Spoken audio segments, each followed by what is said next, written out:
In our first segment, we focus on children with special needs.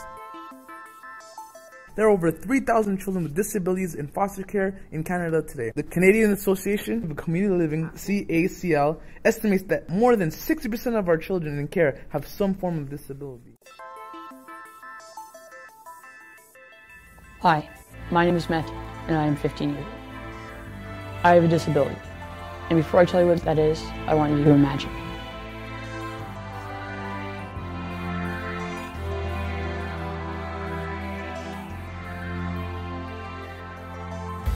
Imagine, in grade 1, you think you are the stupidest kid in the class because you cannot read, color, or write as well as other kids can. Imagine, in grade 3, you go to a psychologist and he tells you that you're very bright, gifted even, but you cannot concentrate, and that's why you're doing bad in school. Imagine making movements and sounds that you cannot control and being called spaz kid for 4 years. Imagine, in grade 5, your teacher tells you that if you can put your hands on the desk, feet on the floor, and sit still, you will do better in school. But you know that's just not going to happen. Imagine, doctors tell you that you have several disabilities. And as you try and chew through that, the kids keep ridiculing you. Imagine, going to school becomes so tough, you have to force yourself to go. And when you get there, all you want to do is lie on the floor and scream your head off. Imagine, going to 5 different schools in 4 years. Imagine the depression, anxiety, and anger that could come from being different. Well, that was my life. And my disabilities are Tourette syndrome, attention deficit hyperactive disorder, and LD. This caused me to struggle with anxiety and depression. Now, I go half-time at York Center and half-time in my home high school. And I am happy, and it is going really well. 1 year has made a huge difference in my life, but my only regret is that not everyone with disabilities can get this help. What I ask the government is to put some more money into school systems, to make more schools like York Center, or even better, create classes like York Center inside the normal school system, so kids can stay with their friends. If it weren't for the staff at York Center, my doctors, and my parents, I would not be here in front of you today. We continue our discussion on special needs. New Mentality is a provincial group working on children's mental health. Let's listen to their journeys in mental health.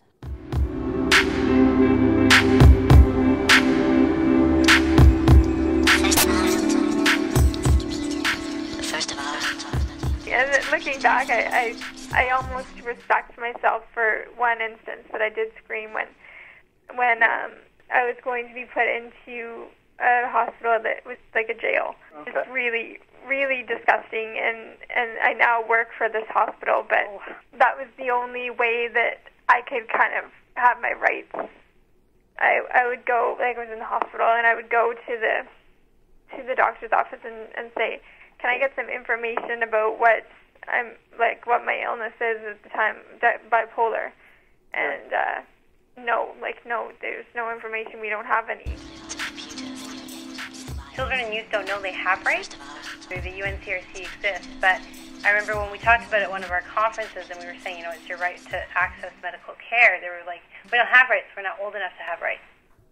We're not, a lot of youth associate rights with voting age, and so don't know where to turn to access support, because if their needs aren't being met, because they don't feel like there's anything to back them up.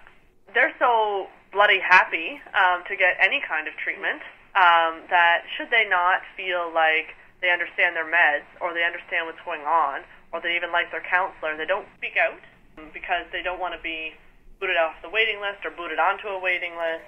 They just feel like they're going to work within whatever constraints they have to do the best they can. Yeah, so they're taking whatever they can get. Yeah, so it's not really a rights-based approach. It's more like a needs-based approach, and they feel like if they're getting their basic needs, they're getting some services. Well, frankly, I would say 95% of the young people that were at a particular conference, when we were talking about, say, meds, mental health meds, they didn't know what they were on.